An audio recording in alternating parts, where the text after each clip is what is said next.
Hello. So today, let me get straight to the point. I'm talking about how to study the Bible and to actually enjoy it. How to actually study the Word and to enjoy what you're studying. You know, a lot of people are trying to figure this out. You know, it's like, well, I know I should read my Bible, but I don't know where to start. I don't know where to begin. I don't even like it. I feel you. I've been there. So everyone has a gift. Everyone has if you guys saw what I'm trying to fix right now, you would laugh. But anyways, everyone has a gift that God has given them. Everyone has something that they're passionate about. And I found out for me that one of those gifts are teaching, right? So I found initially that I didn't really like to study the Bible too much. I mean, okay, let me clarify.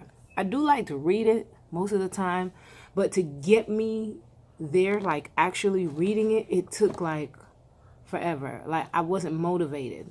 But then I found something out. I had a passion, and that passion was teaching. So what motivated me to study was to know that I would have to teach it. Therefore, I can't teach what I don't know, right? So then I became motivated to read my word, to find out more information so I can share it, just like I'm doing right now. So that's a motivation for me. Everyone else, they might have something different. For me, that's how it works out. So I like to share, what God reveals. I love to share. I always ask him for revelation and for wisdom, which I'll tell you the exact process that I go through when studying the word. But so that's one of them. And, I find that when you try to be like everybody else, it don't quite work out. He gives you this special personality that's just you. And, it's who you're catered to minister, who you're catered to talk to deal with. So just be who you are. You don't have to know every text, every founding, this and that. You just do you, whoever that is. So how I actually study, like step by step. The first thing I do is make sure my eyebrows are done. That is number one. Why I am not, because what if I get a sudden word in the moment and I'm ready to record, to share or something, my eyebrows are out of order? No, that's not acceptable. So one, after my eyebrows are done, then I pray.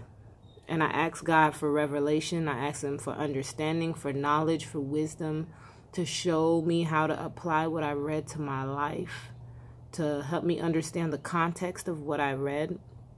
Sometimes somebody gives you a scripture and it's so completely out of context, but when you study for yourself and show yourself approved, things is just different. For instance, if I just open my Bible, right now I'm in Leviticus, and I just read any verse, and then, here's a good one. That scripture that says an eye for an eye, a tooth for a tooth, whatever.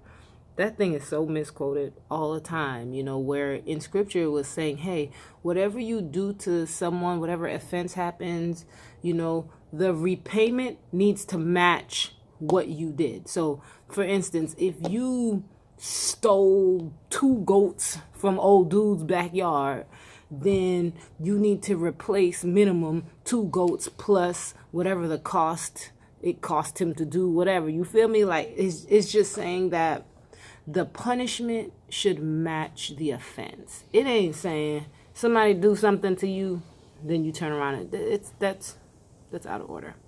All right. So just think things like that. When you study your word, you understand so much more and you can apply it much better. So 1, my eyebrows are done. 2, I pray for revelation, understanding, whatever. For me, I read the Bible from front to back. I don't care if I have to do it a million times. I read from front to back. And as I'm reading each chapter, for example, I'm on Leviticus 14 right now. I'm not going to tell you how many years it took me to get to Leviticus 14. But I'm reading Leviticus 14, right? And so I read that entire chapter, see if God says anything.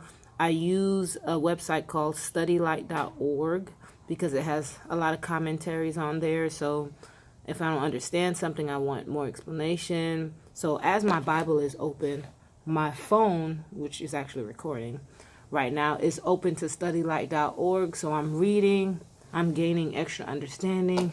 I got like notes and stuff that I'm writing down. And that's how I that's part of my study. So that's the first part of my study. Now, when I finish reading that chapter, I study a subject-specific topic. So, for instance, right now I'm studying prophecy and prophetic, false prophets. That video is going to be lit. That is the next video I'm going to do. But you just choose a topic, something that's interesting to you. What do you want to know more about? What do you want to talk about? What's bothering you? Is it finances? Is it marriage? Is it loneliness? People, relationships?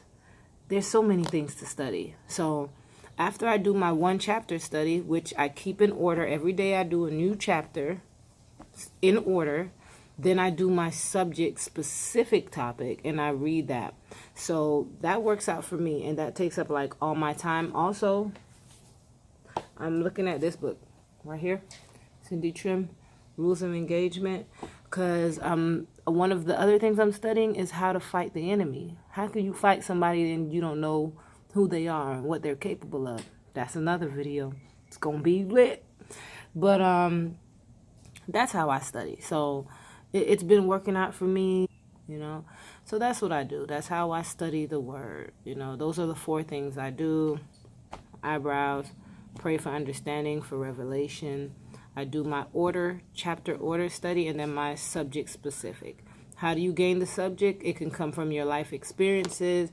You can pray about it and say, God, what should I study? You know, what are you interested in knowing? Whatever it is, it's right at your fingertips and available to you to study. Look out for my next video on false prophets. It's coming to a YouTube channel near you.